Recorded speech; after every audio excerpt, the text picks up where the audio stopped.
নমস্কার, শুভ বিজয়া। মায়ের বিদায়বেলা। মাকে বরণ করব বলে আমি তো রেডি।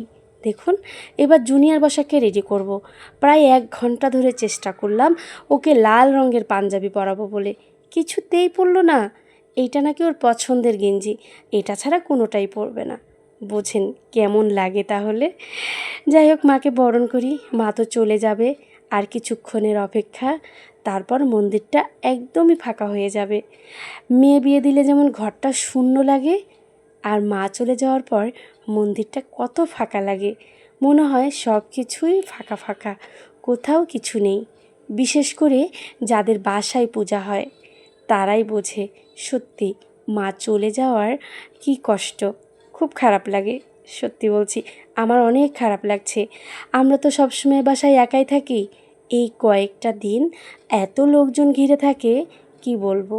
এই যে মা চলে যাবে, আস্তে আস্তে সবাই বিদায় নেবে। পুরোহিত কর্তা, তারপর আনসার বাহিনীরা, আরও যারা আসে আত্মীয় স্বজন, সবাই। খুব খারাপ লাগে এসব ভাবতেই, যে এতদিন কত হই হই রই রই কত কিছুর মধ্যে দিয়ে পার করলাম, আর আজকে এক নিমিষেই সব ফাঁকা হয়ে যাবে। মার বরণ শেষ, এখন বড় মাকেও প্রণাম করব, বরণ করব। চলুন আপনারাও কি, আমাদের শ্বশুরবাড়ির একটা নিয়ম রয়েছে, বিসর্জনের দিন নাকি নতুন শাড়ি পরে যাত্রা করতে হয়। তাই নতুন শাড়ি পরে প্রতিবারই যাত্রা করি, আর আমরা আমাদের পাড়া থেকে সবাই মিলে এই শাড়িটা নিয়েছি। কেমন হয়েছে বলুন তো? শাড়িটার নাম নাকি উমা শাড়ি।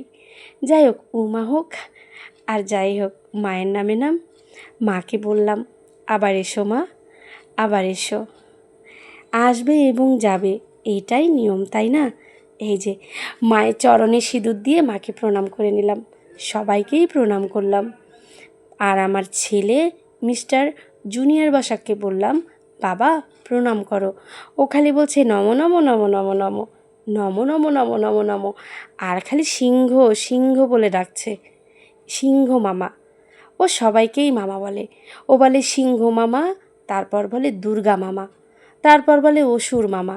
ওর নাকি সবাই মামা। আমি বলি, বাবা বলো দুর্গা মা। ও বলে সিংহ মামা, দুর্গা মামা। এই হলো জুনিয়র বসাক। দেখুন, আমার আঁচল ধরে পুরোটা দেখছে। আমি বলছি বাবা নম করো, ও বলছে নমো নমো নমো নমো।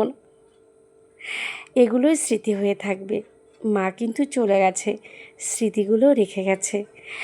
আমার সব ঠাকুরকেই বরণ করা শেষ, সিঁদুর দেওয়া শেষ। প্রতিবারের মতো ঠাকুরকে সিঁদুর ছোঁয়ানোর পর মিস্টার বসাক আমার সিঁথিতে সিঁদুর পরিয়ে দেয়, আর এই সিঁদুর নিয়েই আমি সবাইকেই সিঁদুর পরিয়ে দেই। এভাবেই প্রতি বছর মাকে বরণ করে থাকি। আমার এই ছোট্ট ব্লগটা কেমন লাগলো কমেন্টে জানাবেন। ভালো লাগলে লাইক করবেন, কমেন্ট করবেন। টাটা।